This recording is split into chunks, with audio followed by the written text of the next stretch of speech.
Welcome back, Dodecadorks. We're the 12-sided guys. We have Matt as Pine, the Terminator of Tyranny, Soul Swiper, Amavi Annihilator, Stone Skipper, Candlekeeper, Dead Eagle Dresser, and Homewrecker. Hi. Scott as Roos, Sero Skewer, Nepotistic Noble, Curse Carrier, Fashion Foiblerer, Relative Restrainer and Rescuer, Frisbee Flinger, and Battle Royale Champion. That's me. What? Fashion Foiblerer. Foiblerer, yes. Sabrina as Nari, Gobloid Gouger, Earth Eviscerator, 20 Tumbler, Royal Rumbler. No. Royal Romance Partner, Expletive Enactor, Axe Aficionado, and the only character with a positive strength modifier. Huzzah! Hey there! Jordan as Richter, Damage Dealer, Water Womper, Suave Sword, Justice Junkie, Spooky Boy Summoner, Resistance Regent, and Slayer of Old Women. Good evening. And me, Paul. Thanks for hanging out with us again as we venture further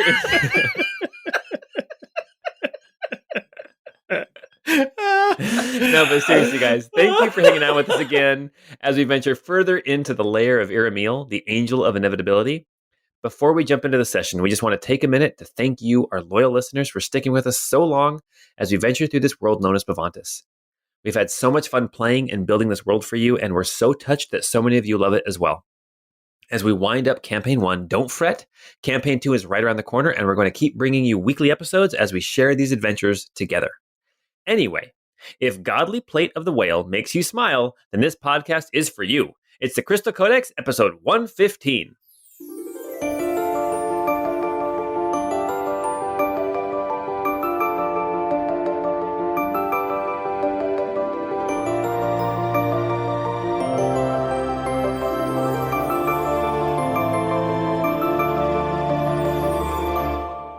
Oh, it really does. It really does.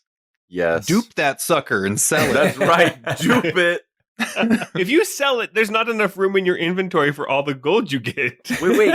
I think this episode is going to come out on the week that Diablo 4 comes out. Oh my goodness. I planned that. I totally planned that. Speaking of games coming out, though, I saw a preview for the new Mortal Kombat, and apparently they're calling it Mortal Kombat 1. I saw that, which is like makes it yeah, right? Like really? Like the Xbox One? Is that we could jump in now. Oh my gosh. All right. Well, welcome back here deep beneath the bay, outside of the city of Almar, underground in the lair of Iramiel, the Angel of Inevitability. Last time we were together, Nari and the boys with their two allies, Librarian Colbury and Master Saman, the acolyte, the high priest of Lord Laramie, the Lord of Swords, ventured into some chambers. The first chamber they came to had fire on one side and water on the other side, and it didn't take long before they realized that this was the chamber where all of the power gleaned from Pavantis by the Herald of Fire and the Herald of Water, where all that power was being stored. As they went past this chamber, there was an orb resting on an altar on a dais, and Richter finally ended up touching the orb and received a message from Iramiel, basically saying, it's pointless to keep going. My heralds will get you, but you're stuck down here now, so it's best to just give up. That sounds like him. My heralds are gonna get you. They're gonna get you. They'll get you good. Bow, bow, bow, bow. You just do Shania Twain. Oh, 100%. Say what you will, I am still a Shania fan. Then they ventured through the door at the north end of that room into another room that was very similar in size and shape, and were immediately attacked on the west side by Avalan, the Herald of Earth. Actually, they didn't really get attacked by him, but that's more later. He kind of lumbered to life and then fell apart. And also Trophos, the Herald of the Air, in a large pit. And it was a very fierce fight. Avalan was taken out in one round by Nari with her action surge. But Trophos did some serious damage, as they did two massive area effect blasts, knocking everybody out except for Nari, who then delivered the killing blow and managed to bring back Pine, who brought back Roos, and then Richter and Master Saman, and finally Colbury were all awakened and brought back to life. After a short rest, where hit dice were burned and people got mostly back to normal health, we left after Richter and Pine both touched another orb and got another message from Iramiel, the Angel of Inevitability, where he explained basically that Pavantis is becoming too erratic, too chaotic. There's too much entropy, and it's starting to spill over into other planes. And that is why he is trying to bring about an end to Pavantis, to keep it from spilling out and basically causing disorder throughout all the different planes. And that's where we stopped last time.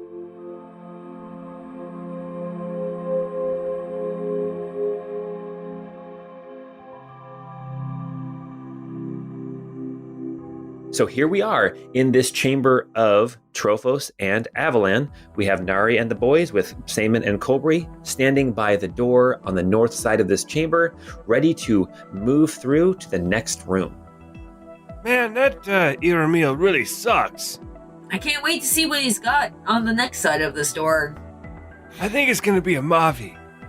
Sorry, I didn't mean to spoil it for everyone. Nari will start opening that door and peek her head in. Don't group up.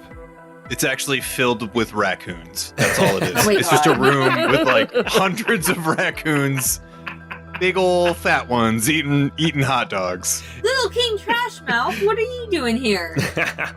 As Nari, as you open the door, I will describe the room and I will allow each of you to move your movement before something happens. As the door opens, whereas the previous rooms, there was a reservoir on one side of the room and a reservoir on the other side of the room with two channels that came together in the middle that each represented those different elements like fire and water and then earth and air. This room is slightly different. Again, there are these massive pillars holding up the roof, which is 70 feet up in the air. But this room is slightly smaller. And in the center of the room, there is a lower level, a step down, if you will. It looks like it's about 20 feet down. It's basically circular in shape, but right in the center of these four staircases, one on each of the cardinal points that heads down towards the center of this depression, there is this globe, this orb of glowing purple energy with kind of yellow light arcing off of it. Just past that step down area, there is another dais with an altar and an orb, similar to the ones you've seen previously that allow communication from Iramiel. And on the far wall, there is a door. This door is different than the previous doors. This door is solid gold. It is massive. It is 20 feet tall and 10 feet wide. It's like something from Donald Trump's penthouse. As Solid gold doors. It's huge, the best. As you Never all, seen anything like it. as you Big door, all, giant door came to me with tears in its eyes. Sorry, that was Pine saying that. as you all enter into this room, each of you can make your movement as rising up out of this orb of energy, Amavi. This bitch. This, she is white with kind of red skin, no eyes. She's got long flowing hair. Her robe kind of hangs down along her back, rises up out of the center of this chamber. And after everyone makes their moves, we are going to roll initiative.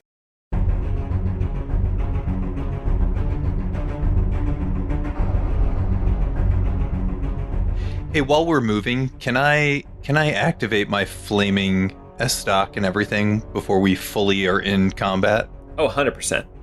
Yes, thank you. You could just walk around with it on fire if you wanted to.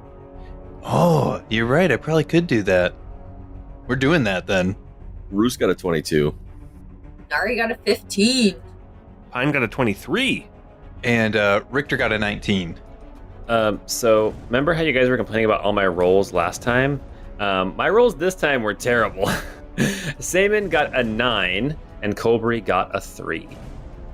As you entered the room, you all immediately dispersed, sensing that something big was about to happen, and it did as Amavi rises up, 12 feet tall. This angel with white skin and long flowing hair rises up out of this orb of energy here in the middle of the room. Master Seaman and Nari go left. Pine goes right. Roos kind of tapers off a little bit to the right. Colbury ducks back right around the corner, and Richter heads straight up the middle, spread out as you all approach Amavi, and it is first Pine with initiative 23. All right, well, Pine totally runs straight to Amavi and takes a couple attacks. Just a second. Let me check out my spell slot situation going on here. Oh, jeez. Okay. Pine will take 2 attacks with the Tabry Ambassador's Blade, level 3. First is only a 17 to hit. That will hit. Barely, but it hits. Okay, so that's 14 piercing, 6 cold, 5 radiant, so that's already 25 damage. And what the hey? Unleash with precision, Swordmaster's Fury, just at level 1. That's an additional 8 damage. So that's 33 damage right there? Yeah, on the first attack. Okay. And then the second attack is a 19 to hit That'll hit. for 10 piercing, 4 cold, 4 radiant. No Swordmaster's Fury on that one. A total of 51 damage dealt by Pine. Anything else you'd like to do, Pine? Just sit here and wait for the inevitable retaliation. Which is happening right now. Pine, this figure looks over at you, swipes a hand down towards you, but not to hit you, almost just pointing and directing the power of her mind as... We're going to add 11 to this roll. 29. Does that hit you? Oh, actually, no. I had some godly plate of the whale, so now my AC is 30. I'm like, wait, what did I miss? What did I miss? What did I miss? All right. Did you dupe that? I'd like one too. That is going to be 23 psychic damage. Bam! Okay. Are you sure it's not force or fire damage? This would be 23 psychic damage. Okay. I will, upon taking that psychic damage, I will yell out, Roos, remember that your chakram does nothing to her. Yeah, I was going to say that as we were entering the room, but a lot of people were talking. All right. Roos, it is your turn. You are standing kind of on the edge of this depression. It's about 20 feet down. There are 4 staircases that lead down into it. Yep. Roos is going to jump down the ledge here and run up to kind of in between Richter and Mr. Pine and strike out with his dagger. Okay. For a 22 to hit. That will hit. Dealing 15 radiant and 21 sneak for a total of 36 damage. Wow, that's a lot of sneak damage. Holy cow. And then he's going to bonus action. I can't hide like right next to her, so I'm just going to bonus action disengage and kind of get kind of nestled in between like this. There's like a little alcove between the stairwell and where the rest of the floor is raised. He's just gonna kind of tuck back in that little corner. Nice. All right, Roos, as you move away, a blast of psychic energy comes towards you for 29 to hit.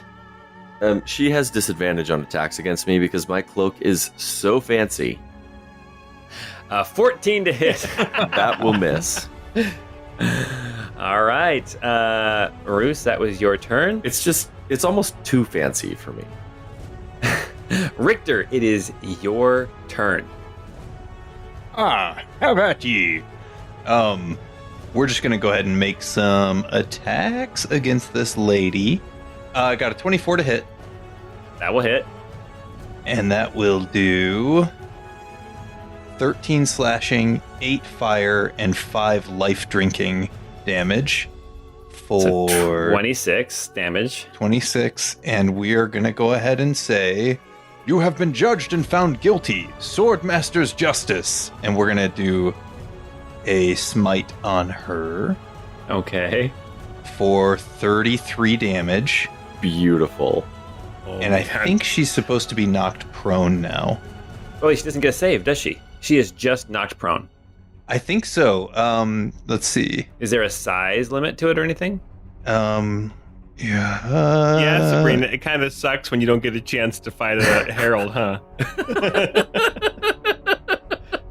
When you hit a creature with your packed weapon, you can expend a warlock spell slot, deal 1d8 force damage to the target, plus another 1d8 per level of the spell slot, and you knock the target prone if it is huge or smaller. Okay, yeah. She is knocked prone Cool. And then I'll take my second attack. with advantage.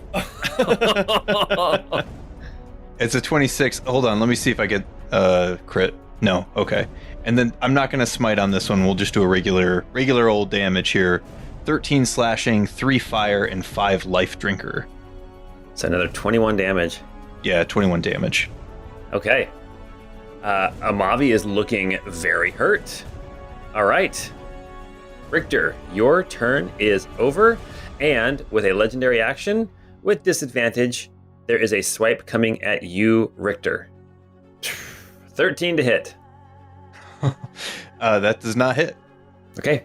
Nari, it is your turn. You see Richter and Pine and Roos are all down here in this pit. Saman and Colby are waiting to go, but it is your turn. The dice story this time versus last episode, wildly different. It Just is the wildly initiative. different, yes. The Seriously. initiative makes such a huge difference. It does. Yeah. Honestly, though. So Nari is going to come around the west side and get down near Amavi, and she is going to hit for 23. That will hit. Come on. 14 damage. Okay. And then coming in again for 25 to hit, That'll hit. and that does 16 damage. Okay. And then one last time for 18 to hit. And these should have all been with advantage. So yeah, go ahead and roll this last one with advantage. Oh, 'Cause okay. she's prone. Oh yeah, that's right. Cool. 19 to hit. So that is going to do 21 damage. Nari. As you guys deal 213 damage to Amavi, the Herald of the Mind. What happens as you hit her that third time? I don't mind being the one to take care of you, I'll say as I attack her with my axe. Pine just groans. You know, Nari, at the School of the Storms, we have a whole class on witty repartee during a fight. Ah, well, you must have skipped that class several times. Ooh. Okay, touche. I felt that. Okay, Pine, you take 2d6 psychic damage. But Nari, as you strike Amavi, you see her form become more and more insubstantial as it disappears and falls to the ground like mist or like rain. And we are going to cue victory music.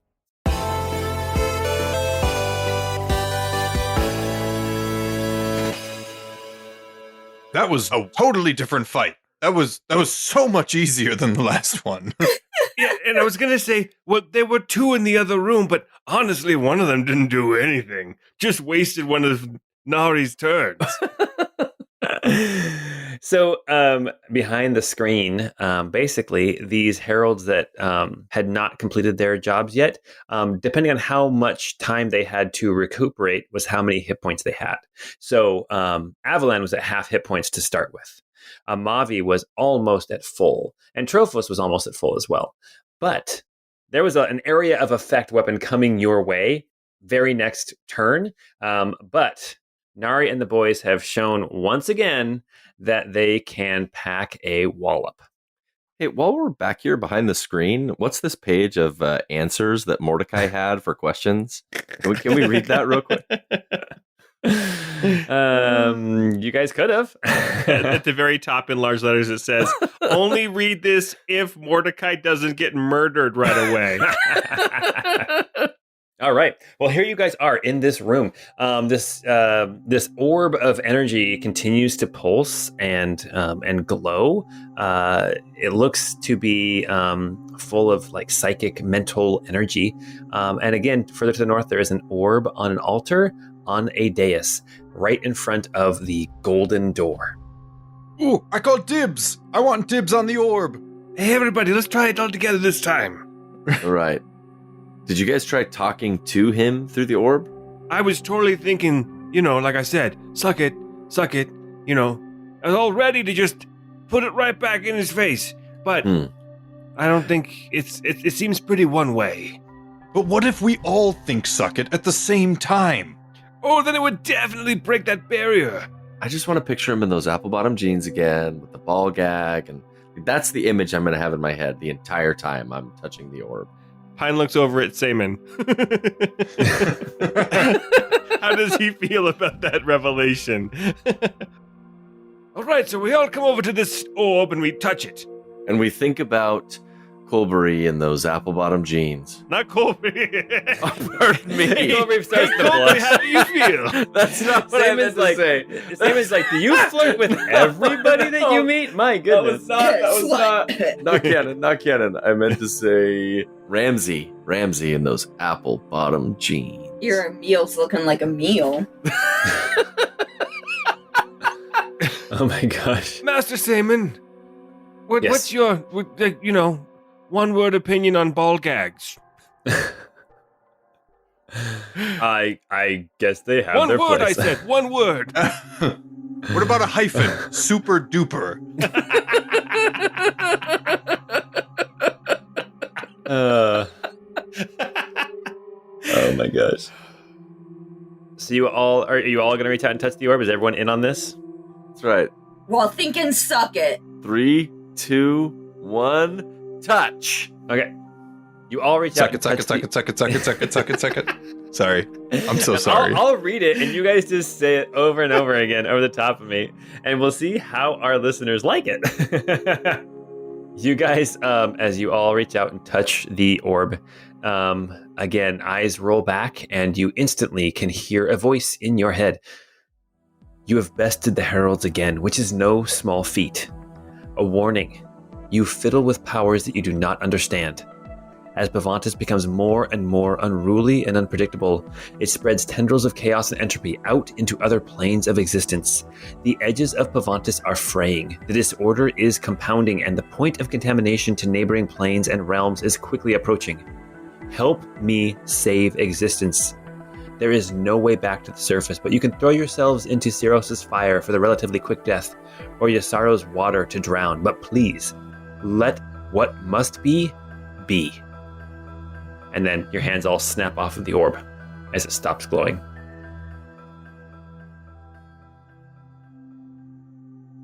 He keeps talking like he knows things, but we have a way out. He doesn't know everything. It's your shoes. Right. Well, and what does he mean by, like, save existence? Like, how is it possible that Pavantis could unravel all of existence? It makes no sense. I mean, honestly, I've heard stories about way weirder worlds that seem like way more chaotic. Right? Like, I would listen to NADPOD. Honestly, in the scope of things, Pavantis is pretty chill. Honestly, I think the previous message mentioned a lot of the entropy was caused by us. So maybe it's us. But he's been trying for this forever, No, so I don't know he's if it... throwing a fit that chaos is more dominant in the universe or all across the planes than order. He's upset. Well, order takes effort. Chaos is effortless. To maintain some sense of order requires constant vigilance. To build something is so much harder than to tear it down. I want to check something. Bruce touches the orb again. Okay. As you touch the orb, you hear, "You have bested the Heralds again, which is no small feat. A warning. You fiddle with powers you do not understand." As Pavantis becomes end more... message. Skip. Next. Okay, cool. I just wanted to make sure that it was a recording. But what I don't understand, again, Pavantis is one realm, one plane.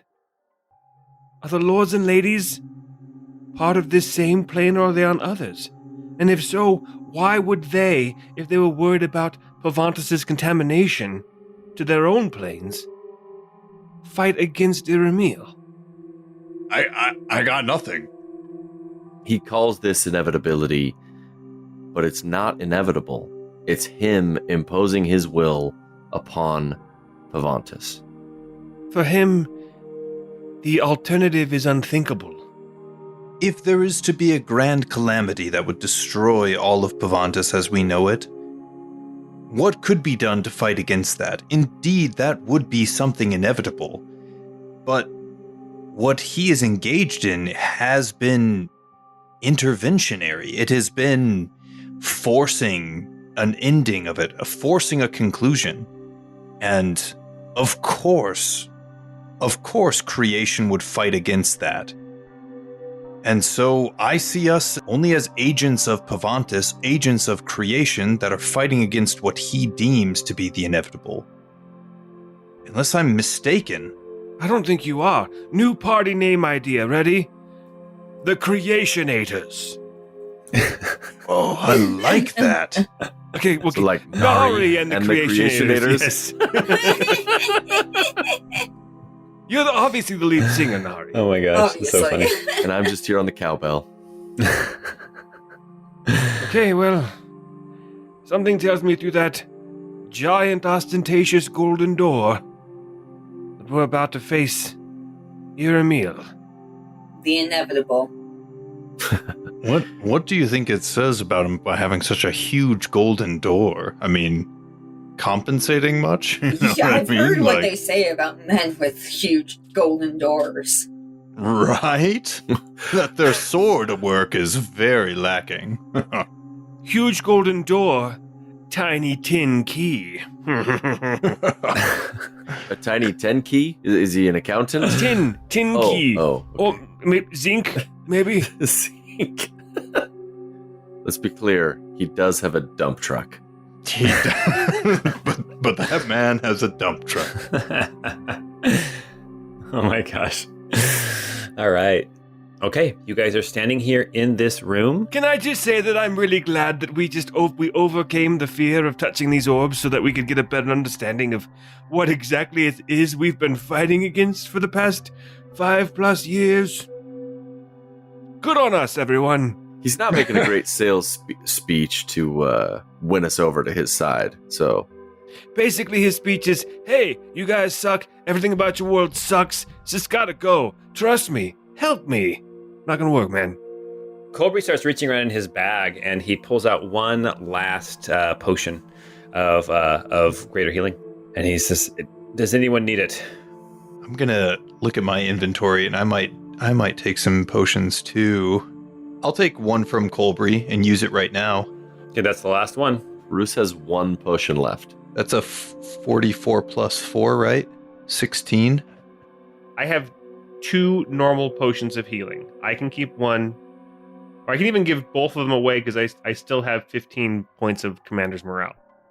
Gigi also has a couple of bottles of healing. Yeah, I have a couple potions too, so I'm doing okay. I'm going to go ahead and use the potions then. Actually, no, potions can be bonus action. I'm going to go ahead and give myself 10 points of Commander Morale, leave 5 more. There we go. I'm feeling better now. Is there anything written on this door? No, there's not. It's just a very elaborately decorated, like scroll work and designs, whirls, that kind of thing upon this door. It looks, I mean, looking at it with an appraising eye, it looks to be made of solid gold. Can I say something really quick about my use of Commander's Morale? Yes. Just for listeners who were wondering why, when I was bringing people back up, why would I use 5 instead of just 1? And that's because Matt, it's not like a house rule we're using, but Matt personally thinks that it is too powerful to just be able to use 1 point to bring somebody from unconsciousness out of a pool of 60.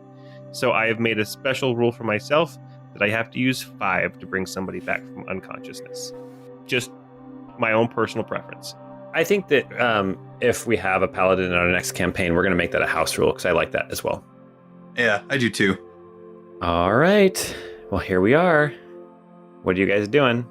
Do we show a united front? I mean, do you think he's going to want to talk to us? Or do you think he's just going to jump right into swinging those belly swords that he has sticking out of him? Oh, I'm sure he'll want to talk to us. He always liked to chat. But I think, what if we all held hands when we walked in there? Like a real united front. That really would show a united front, yes. We could say, Red Rover, send Iramiel right over, and if he doesn't break our linked arms, I think we win. We prove the power of friendship. I mean, the doorway's a little bit small. Colbury, jump on my back. Colbury actually says, wasn't there a device that you wanted me to use? Yes. I mean, should we get that all squared away as There's well? 2 parts, right? There's the crown, there's the circlet thing you wear, and then there's the, was it a ball? Can't remember. Yes. It's like a ball. It's like I pull it out of the haversack, yeah. I think it's like gift basket size. Oh, jeez. Oh. The universal measurement of Pavantis. Actually, it's about the size of a junior, not like the tiny basketballs, but like a youth basketball. Oh, I thought you were going to say the size of a junior mint, and I was like, that's tiny. No, a tiny died. Oh, jeez. Oh my goodness. All All right, here's the crown.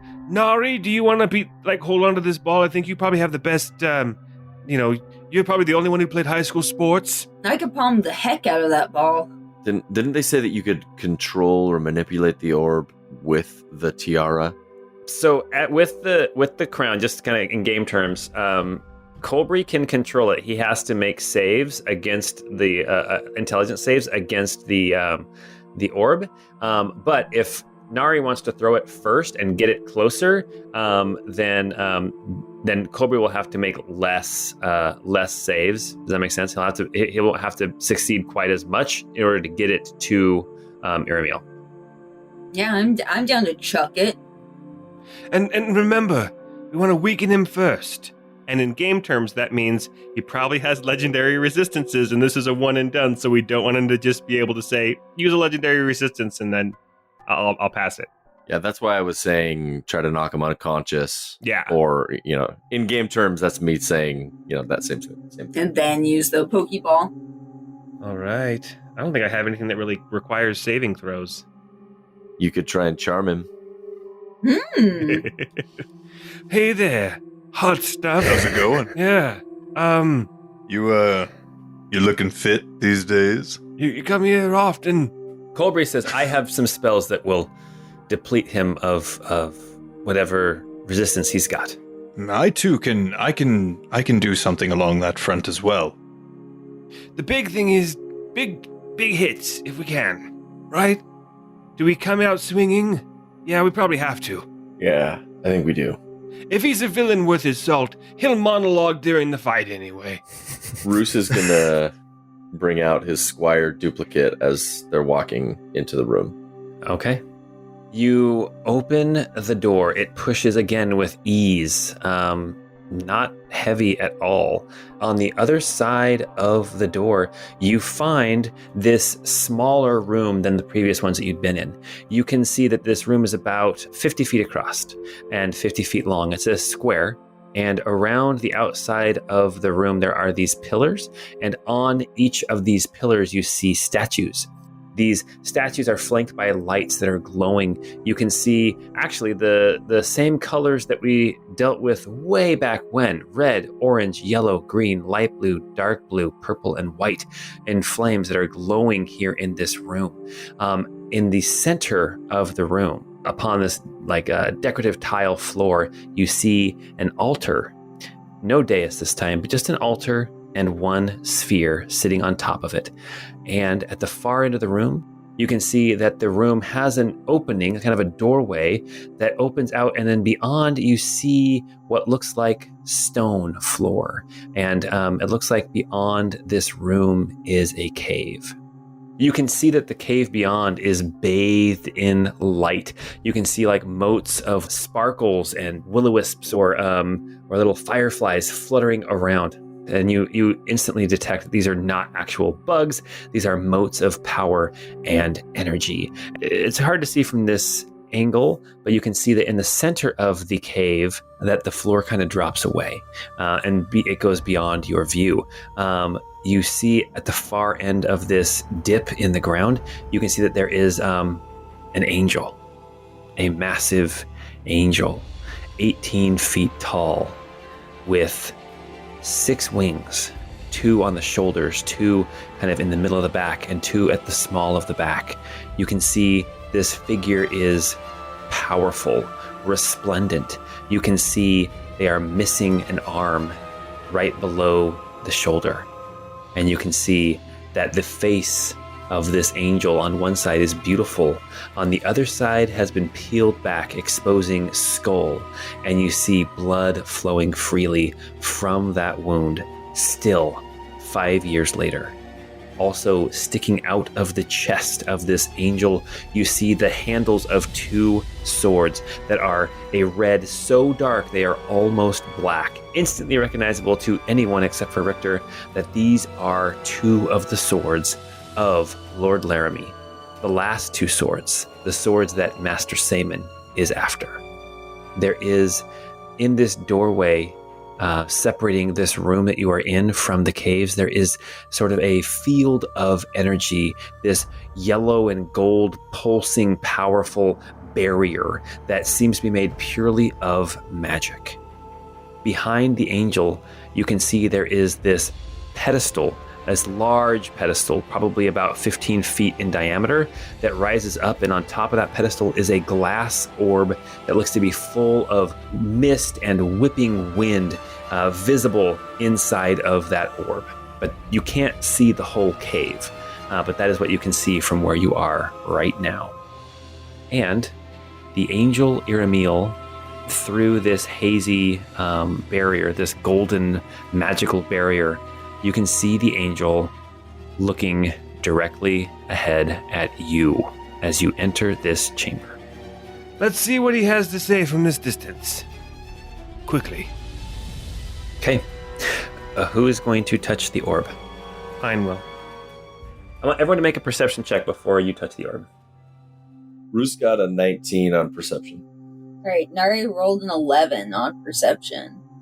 Is that like a 2? Nari rolled a natural 1, actually.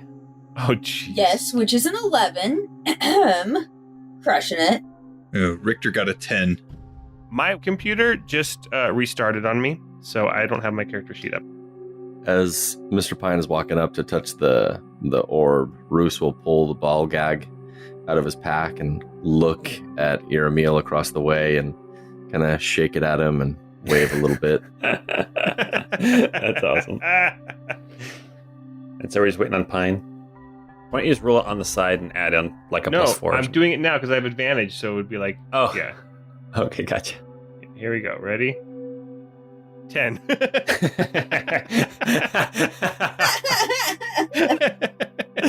anyone listening, I'm sure this is going to get cleaned up, but we waited for about 2 minutes for Matt to restart his computer, or for his computer to restart. To roll at 10, yes. All right. With advantage. With advantage. Roos, you're the only one who notices this. As Mr. Pine is heading up towards the orb, you look up and you see a look cross over Iramiel's face. And when you hold up the ball gag, I can't believe I'm saying this in the finale, like in the last one. When you hold up the ball gag to the angel, anyway, you sense irritation, but the initial look that you saw was one of fear. Roos, you are the only one. A little bit of excitement, right? You were the only one who clocked it. That there was some fear before the irritation. Pine, you're touching the orb? Yes. Pine, you reach up to touch the final orb here in Iramiel's lair. You hear a voice in your head. I knew my plea would fall on deaf ears, and now here you are, at the very precipice of the end, my work in full view, and I can only imagine you cannot even begin to fathom the powers at work. All you know is you feel you must stop them. Well, come. Stop them if you can. I will try to make it quick so I can continue my work to purge the disorder, chaos, entropy, known as Pavantis, from existence. Pine, your hand snaps back from the orb, and that golden barrier instantly disappears. And we are going to roll initiative.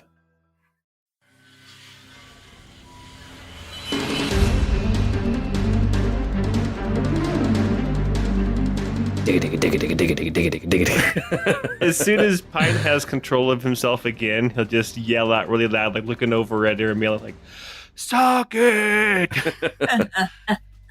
Bruce got a 12. Nari got a 15. Richter got a 19. Pine also got a 19. You are all standing back here in this room that's about 50 feet by 50 feet, all spread out a little bit. There is one exit from this room besides the door you entered. It is at the north end of the room and leads out into a cave. Far, far to the north of you is the angel Iramiel. And you can see he is over 100 feet away from Roos, who is actually the closest to him. And we are going to start at the top. Initiative 20, you guys are not in the cave. There is no Initiative 20 layer action this round. Pine, what are you going to do as this barrier drops? Well, there's a lot of distance to cover, and Pine has throwing knives. Pine will say, "We need to close that distance fast." And then he's going to go ahead and do a double dash. Just like that old Mario Kart game. Ooh! That's 10 more feet. So I'm opening up into the room. Okay, as you walk into the cave now with the first half of your movement, you can see that this is a large cave. It's 100 feet wide, 100 feet long. In the center is this, it's not just a depression, it is a pit. It is a dark, bottomless pit. It's 45 feet across in any direction. And surrounding this pit, not only is there the orb with the air and the swirling mist at the north end, but at 5 points around this pit, with the northernmost point being the air, to the left you see green energy flowing into a very similar pedestal. To the right, you see this purple energy crackling with psychic energy. And then down at the south end, you see that there is a pedestal of fire and a pedestal with water flowing through it. Power is arcing off of these orbs in all directions. About 5 feet from each of the orbs, you can see that there is power arcing off of them. You can go ahead and finish your move. I have 25 feet left, and since I am resistant to fire, I'm going to kind of go around the fire one. I'm going to put the fire one between me and Iramiel right now. Okay. And that is my turn. I have done all my moves.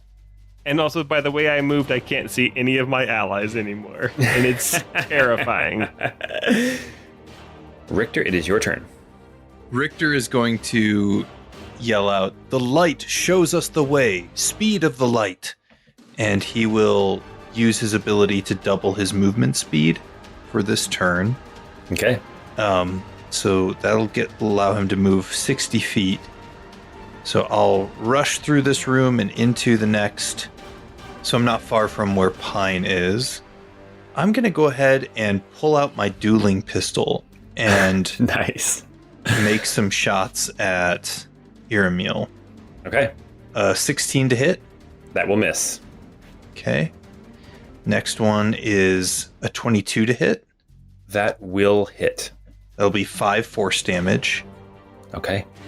And then the last one is a 28 to hit Okay, that'll hit. for 8 force damage. All right. Blood has been spilt. How's he looking? Yeah. How's he doing? He's looking powerful. He is looking unearthly. He is looking radiant and terrifying. Cool, I guess. Yeah, I think that's it. I'm trying to see if there's anything from a bonus action standpoint that I could do. And I don't think there really is anything right now. So I think we're good. Okay. And now at initiative 19, the last of the 3 initiative 19s, it is the Angel Iramiel's turn.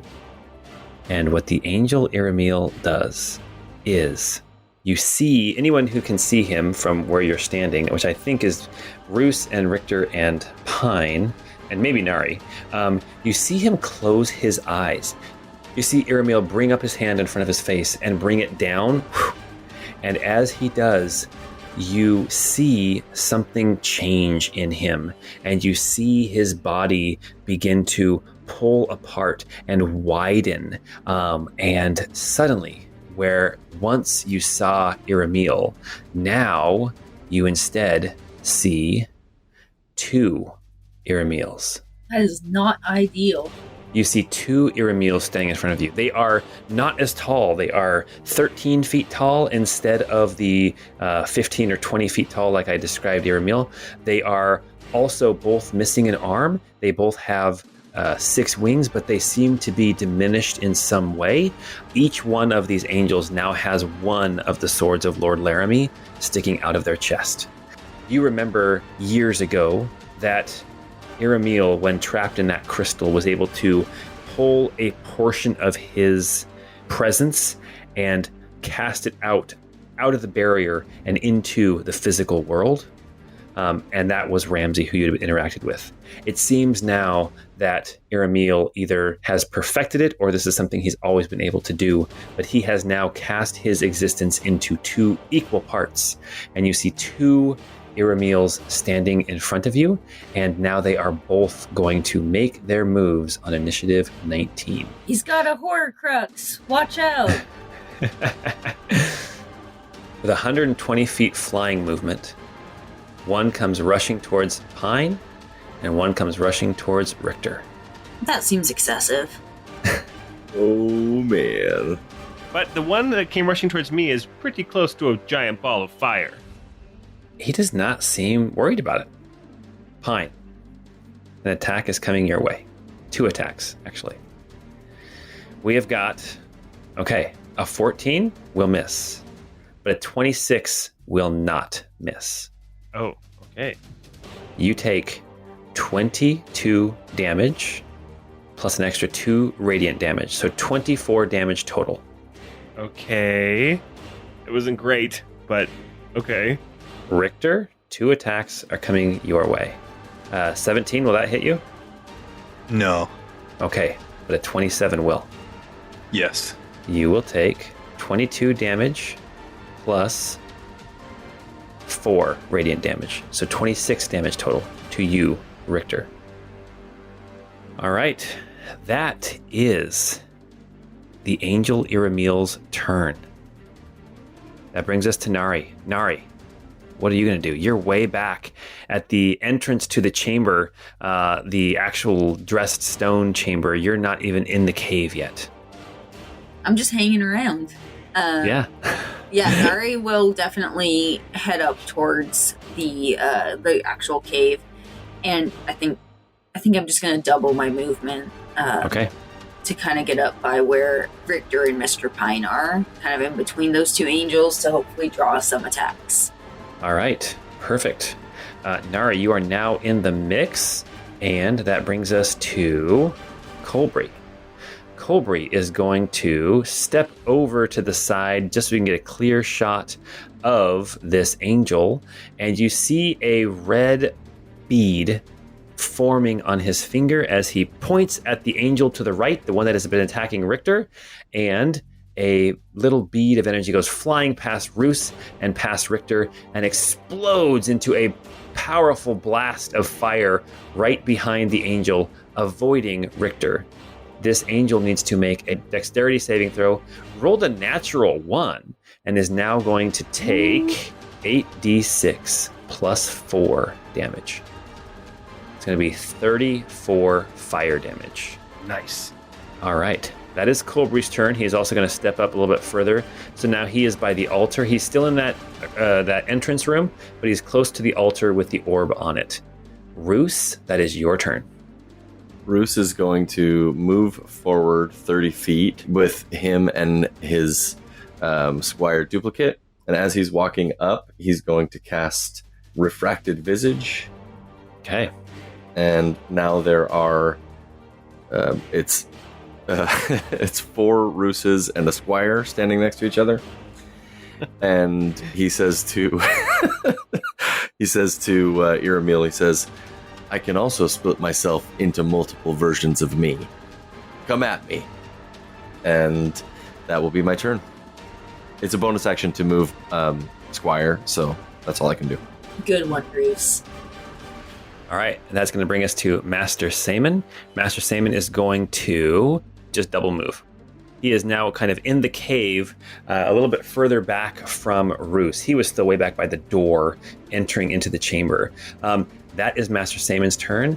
We are now back up to the top of the round, and it is time for a lair action for anyone who has entered the cave, which is everybody except for Colbury. So I'm going to roll a d10 to see what happens. 6. Okay. I need everyone to make a charisma saving throw.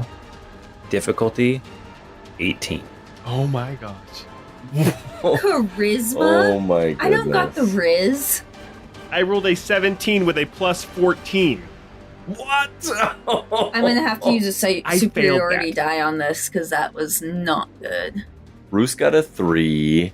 Richter got a 25. Okay, so Nari ended up getting just 18. You got 18. Okay, anyone who saved is going to take 6 psychic damage. And anyone who failed is going to take 17 psychic damage. I thought it was going to be a lot worse than that. As you are watching, you see that the orb that is purple, that's the one that's kind of in the middle and over to the right, that you now assume must represent the power of Amavi, of the mind. It flares to life really quick and just fills this area with a blast of psychic energy assailing your mind. That was initiative 20 for the lair action. Pine, it is your turn. Pine is bloodied. Oh, gosh. Oh my Yep. gosh. Yep. Uh-huh. Not what you want to hear. I'm going to go ahead and take 2 attacks with my sword on the leftmost angel. I have an assumption that since they are so evenly split that I'm hoping they share damage. But here we go. First attack is a natural 1. Second attack is a natural 3. Bonus action, I'm going to go ahead and drink one of my little mini potions. No. Oh my gosh. No. Man. You don't have any more greater healings? No. And you don't have your plus 10 to a roll? No, I used that to get a spell slot back. Oh, gotcha. And I rolled a 6 on my 2d4 plus 2. Okay. Pine, your turn is over. Richter, it is your turn. Oh, wow. Dude, I am so sorry. That's we've all been there. Yes, yes, we have. Okay. Richter is going to yell out to the angel on the right, your sins are exposed under the light of the sun, mark of the dawn. And he's going to mark him for judgment. Okay. And we're going to make some attacks against that one. First one is a 24 to hit. That will hit. Okay. We are going to do 11 slashing, 7 fire, 4 cursed or judgment damage, and 5 life drinker. So that's 27 damage. Okay. And we will go ahead and yell out, you have been judged and found guilty, Swordmaster's justice, and smite him for another 30 damage. Oh my gosh.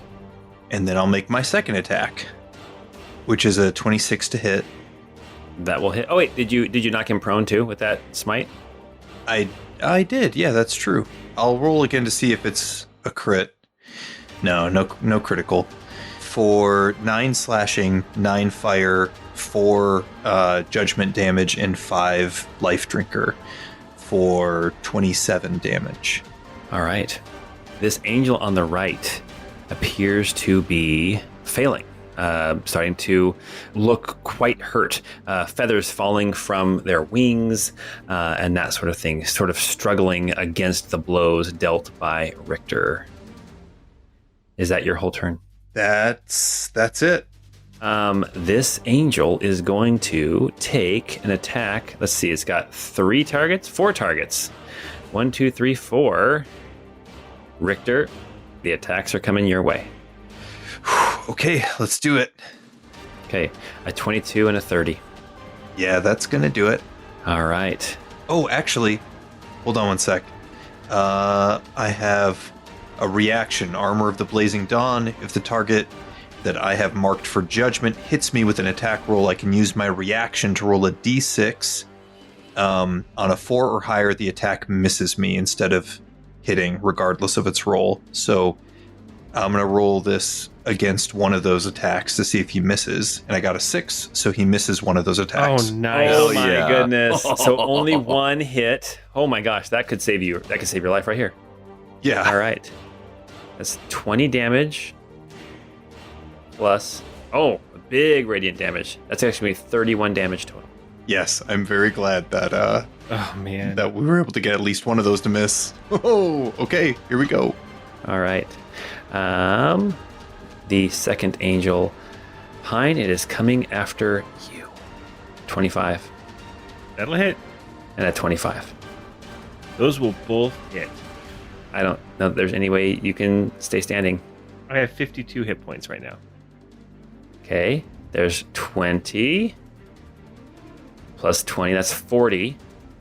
55 damage total. I am down. Okay. Pine goes down. Nari, it is your turn. Nari, you see that this angel that Richter has been fighting seems to be taking a lot of damage. The angel that was confronting Pine seems to be totally unhurt at this point. Rub it in. I'm just... My original thought was to go after the more hurt angel, but seeing Mr. Pine go down, Nari's going to take a couple steps over towards that other angel, and I will, as my bonus action, I will give Pine a potion of greater healing. Okay. And that will do 13 HP for him. So hopefully that helps a little bit. If I can survive a layer action and legendary reactions, then maybe. All right, and then Nari's gonna take a swing at this unhurt angel. Oh my god, for a 14 to hit. That will miss. Oh my god, how about a 17? That will miss. Jeez. Okay, heck. An 18. Okay, well, an 18 is not going to hit either. Oh my gosh. Okay, yeah. So I am going to. I'm gonna action surge and just keep trying to hit this dude. Let's see what I got here. So another 17. So let's use a superiority dice to actually get that to hit, and that rolled way too many. That wasn't supposed to do that. Let's try this again. Whoa, that's a huge roll. Yeah. So that was a 9. So 9 plus 7. So 26. That will hit. Yes. Finally. Oh my gosh, that was bad. And that does 23 damage. Nice. Coming in again for a 24 to hit. That will hit. And that does 13 damage, and one more time. 29 to hit. That'll hit. 24 damage. Nice. And just like that, you've dealt 60 damage to this guy. Nari, anything else you want to do? No, I think that's all I can do right now. Okay. That brings us to Colbury. Colbury steps around 5, 10. Let me see if he can see both angels. Nope, you can still only see the one angel. Colbury is going to blast another fireball past you all. The angel needs to make a dexterity saving throw, fails it with a natural 3, and is going to take 6d8 worth of damage. Or is it 8d6? I always get this. 8d6. 8d6. Bam, bam. That's going to be another 26 fire damage to the angel that Richter has been fighting. 26 plus what I already have is... Math is hard. Okay. Colbury's turn is now over. Roos, it is your turn. All right. Roos is going to run over to stand next to Mr. Pine. Okay. Both he and his squire duplicate, and he's going to attack that angel. Since Squire is within 5 feet of my target, I get advantage on this attack. Okay. Which didn't make a whole lot of difference. I got a 14 to hit. I rolled a what's it, a 2 and a 3, and that's my turn. Because bonus action to move my dude and my attack. All right. Roos's turn is done. It is now back up to Master Saman, and after Master Saman, it will be a layer action. Master Saman rushes up to stand next to Richter. Richter, as you are standing there, you do not need a perception check to see this. You see a grimace across Master Saman's face as he reaches and instead of attacking, he is going to attempt to grapple the sword out of the chest of Iramiel's duplicate form thing. Is he wearing the glove? With your perception, Pine, you do not see, you're too far away. Richter, you see his face. The first attempt is a definite failure with a natural 2. The second attempt is a failure with an 8. And his last attempt, his last attack, is a 3. He's rolling like me. As Saman keeps reaching in, trying to grab the sword, Iramiel keeps batting him away. And you recognize Richter, especially since you're standing right there. Iramiel is not trying to hurt Master Saman, or not trying to protect the sword necessarily. He is just trying to keep Master Saman from touching him. You get the impression that Iramiel does not care, literally does not care that there is a sword sticking out of his gut.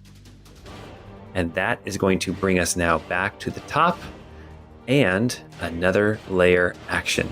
Let's see which orb flares to life this time. Earth, I need strength saving throws. Bruce, you have a plus 5 to this. Well, I always appreciate you. I got a 12 on my strength saving throw. 9 bludgeoning damage. I'm still up. Nari got a 24. Bruce got a 15. That's a failure. So 9 bludgeoning damage, 4 bludgeoning damage to you, Nari. Richter, with your failure, you are also taking 9 bludgeoning damage, and Master Saman is going to take 9 bludgeoning damage. Okay, layer action is done. Mr. Pine, you are on your back. You see Roos and Roos and Roos and Roos and Roos standing next to you. Okay, Pine will stand up. All right, I'm picturing a moment where Roos is like, how many fingers are we holding up? And there's... Oh my gosh, that's so funny. There's 10 hands because there's 5 of us. So Pine is going to stand up. He's going to remember that he is a sword master. And he's going to, for his bonus action, he's going to enter the Wrath of the Star stance level 2, and he'll say, "What is written in the sky demolishes all. Wrath of the Star stance level 2." Cast that. It's a 3rd level spell. And he's going to go ahead and make some attacks. Now, adding additional cold damage to all of his attacks. I can choose between cold, necrotic, and radiant. And I also learned that any creature of my choice that I can see that starts its turn within 10 feet of me has its speed reduced by 10 until the start of my next turn. Probably not going to do much here, but that's also an additional effect of this. Okay, Here's my first attack. The 26 to hit. that will hit. Okay, so that is now 13 piercing, 6 cold, 2 radiant, plus an additional 7 cold, plus unleash with precision, Swordmaster's Fury.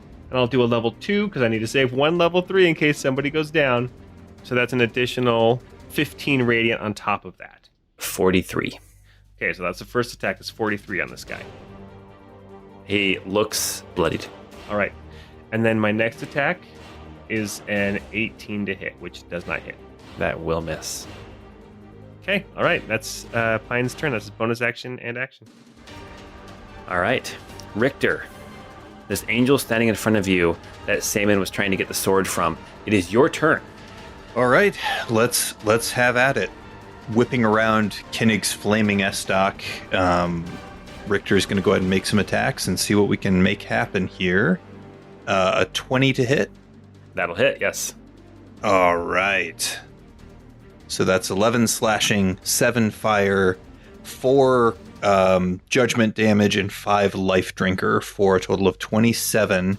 And we are going to once again say, You have been judged and found guilty. Swordmaster's justice. And with one massive swipe, he's going to smite this guy again for an additional 33 damage.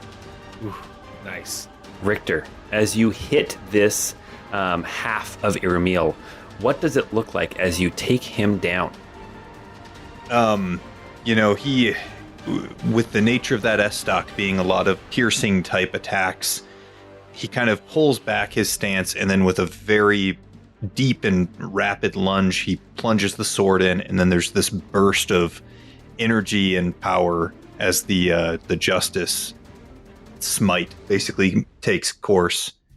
I would imagine it'd kind of be like a brief moment of blinding white light. Okay. As you strike, you see this half of Iramiel reel back in pain, and you see surprise on his face as then his form becomes slightly more incorporeal, and it flies back away from your blow and is now hovering over this pit in the middle of the room, just kind of hovering there. Cool. As it moves, Saman is going to take his attack of opportunity to attempt to grab the sword one more time. A 21, as the form flies back over this pit. Saman reaches in quickly, snags the sword handle, and with a pulls that sword out of the gut of Iramiel, and is now holding in his bare hand one of Lord Laramie's swords. Richter, anything else you want to do? Yeah, so one question I wanted to ask you. When I mark somebody for judgment, when I defeat them, it says if the target dies, I regain some health. Does this count as the target dying? 100%. Yay! Okay, I get healed for 17 hit points as a result of that, which is very good because I only had 8 hit points left. Oh my gosh. Oh my gosh. And then I'll use my movement. Now there is this kind of flame area. Am I able to get close to the other one? You can get close. Yes, this flame is, it's up on a pedestal, so it's less like it's not going to burn you now, but there's a chance it will flare to life as a layer action. Got it. Well, I will go ahead and move over towards the other angel and make it my last attack at that. Now, I won't get any of the marked for judgment damage on this because the other guy had been the one that was marked. But we'll go ahead and make an attack. Yeah, it's only a 14 to hit. That will miss. Okay. It is now Iramiel's turn, and we will see who Iramiel goes after. There are actually 5 choices to go after. With Reach, you can hit Pine, Roos, Duplicate, Richter, or Nari. Who is it going to be? It is going to be Nari. Nari, you've got 2 attacks coming your way. It's about time you took some damage, Nari, because it is a 26 and a 24. 2 hits against you. Okay, I'm for sure using my Stone's Endurance and taking a little bit off, but you tell me what I got. Okay, 15 plus 4, so 19 damage with the first hit. Okay, so I will take 4 off of that to get 15. Okay, and the second hit is going to be 17 plus 5, 22 damage with the second swipe. Nice, cool. Feeling good. At least somebody is. Did I say 17? No, actually, sorry. It is not 22, it's 29 damage, sorry, with the second hit. Oh no. I'm just joking, I'm still feeling fine. All right, and now, Nari, it is your turn. All right, I am going to swing back at this alive angel piece of Iramiel, and that is going to be a 26 to hit for 23 damage. Okay.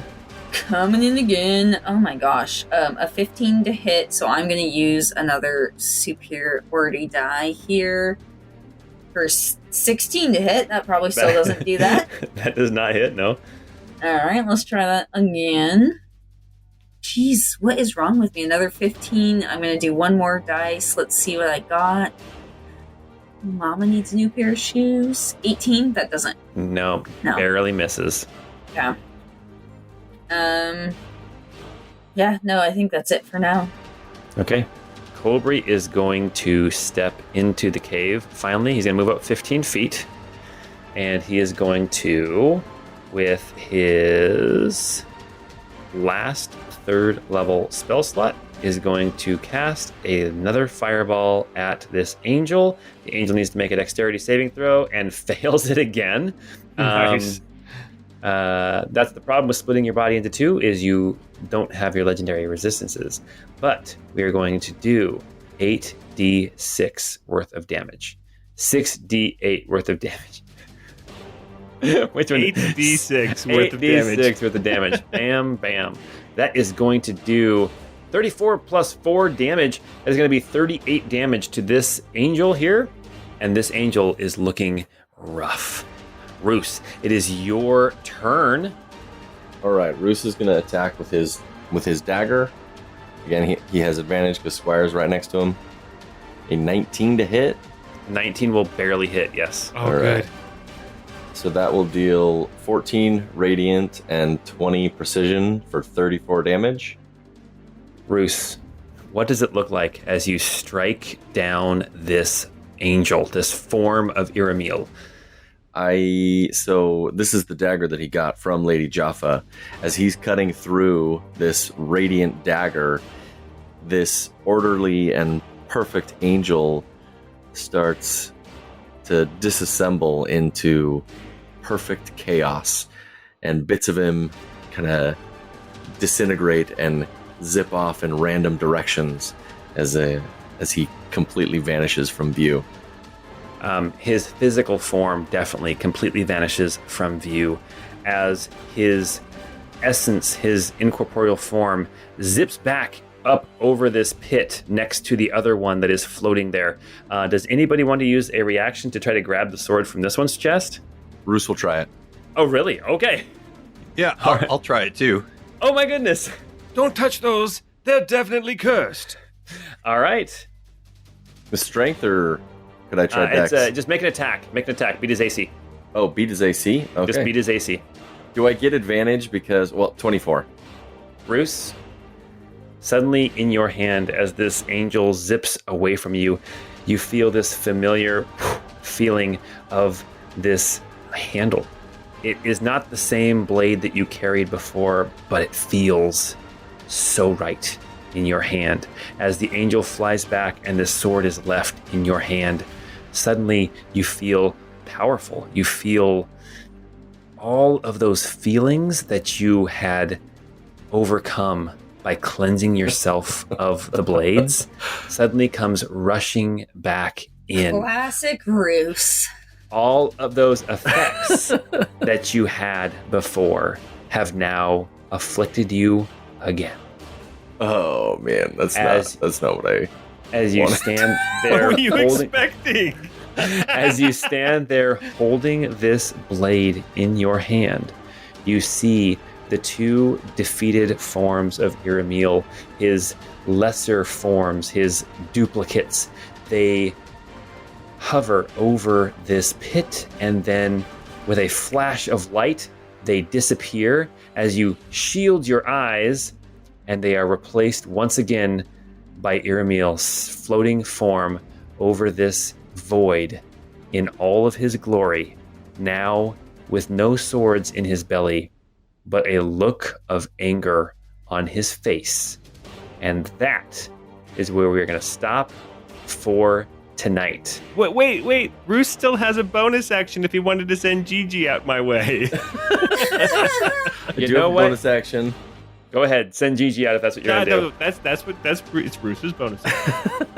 How hurt are you? Are you like? I have 4 hit points. Oh, all right.